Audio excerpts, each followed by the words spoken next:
This is footage from a Ring video camera in Scottsdale, Arizona, where a UPS driver was delivering a package and then collapsed in the heat. This is another UPS worker. His name is Charles Zamora, and he works in Mount Vernon, New York. He said that working in extreme heat conditions takes a toll on his body.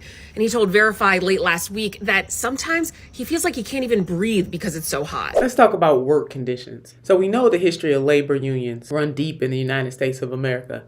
And that labor movement, the unionist movement, certainly created opportunities for better work environments. The Labor Day holiday, the 8-hour work day, the 40-hour work week, give or take. We know that today people are working a lot more and making a whole lot less. But let me not digress. Right now, UPS workers are working under conditions that should not be acceptable. Yeah, they are the people who deliver our packages, and they are starting to share their stories about the conditions by which they are working under.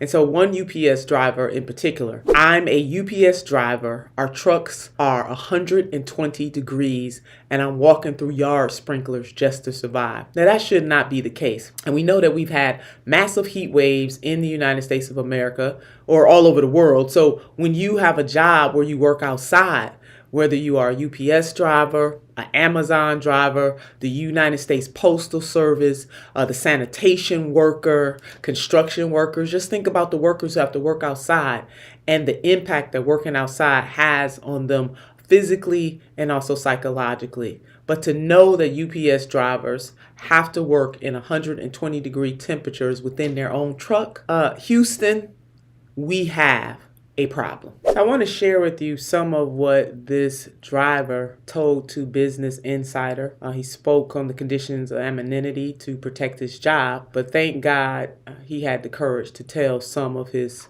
story. Once the hot water hits, sprinklers are my best friend.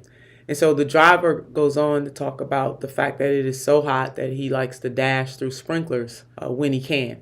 That should not be what happens when you are working for UPS or any other company. Any chance I get, I walk through them to cool off from the punishing heat while I deliver UPS packages, especially during the record-breaking temperatures this summer. I always wear a baseball cap to work so that underneath a sprinkler, I make sure to take it off and just soak it all up. On most days, it is hot enough in the back of my truck where I spend 90% of my time that you could possibly fry an egg on the shelves where the packages are. I've never tried it though, because I want to get in and out as fast as possible. So in the 21st century, you have a driver describing his work conditions for a company that makes multi-millions. There are no air conditioning units in those trucks whatsoever, and they can get fans at request.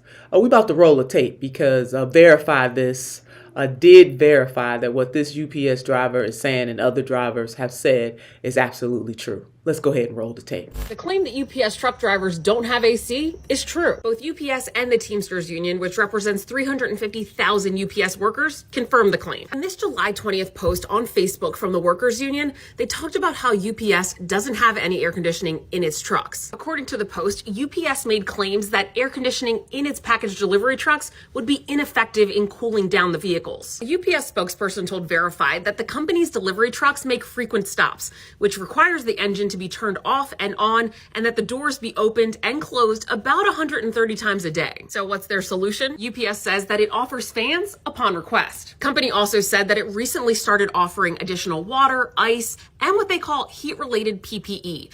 That includes cooling towels and performance fabric uniforms. So as we can see, those work conditions are very unacceptable. I'm glad to see that the Teamsters are stepping in, their union is stepping in to try to change their work conditions.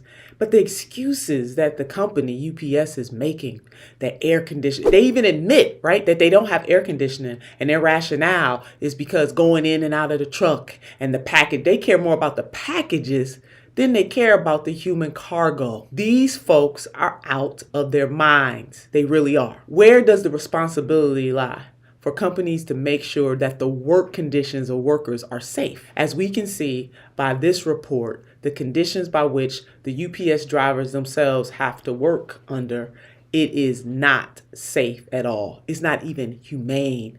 And then to see that one driver, he's delivering a package but he's faint, about to fall out from heat exhaustion. No package is worth that. UPS, they know better, and they must be forced to do better. Once upon a time, we were talking about workers like UPS drivers and people who worked at grocery stores and drug stores, all those essential workers. But now we don't hear much about essential workers anymore. It's like a flash in the pan. Talked about it for a brief moment during the pandemic, and we have forgotten about how important the ecosystem depends on each and every worker within it. And UPS drivers are no exception. So for those of us who really do care about working class people, let's lift our voices. Let's be in total support of ensuring that UPS does a new thing by putting, and this shouldn't even be a new thing, air conditioners in those trucks so we can show solidarity with the UPS drivers in particular. Now, on the policy side, what is the role of the state? We need more policymakers to pay attention to this. We need laws to be enforced. We need some fines to be divvied out, because nothing speaks louder to these corporations than taking their money. This should not be allowed. The Teamsters Union and the UPS drivers in particular should not have to fight this fight alone. We need people with these fancy titles to stand up and to push back. So pushing back by fining UPS. There needs to be some repercussions and consequences for this foolishness and mayhem.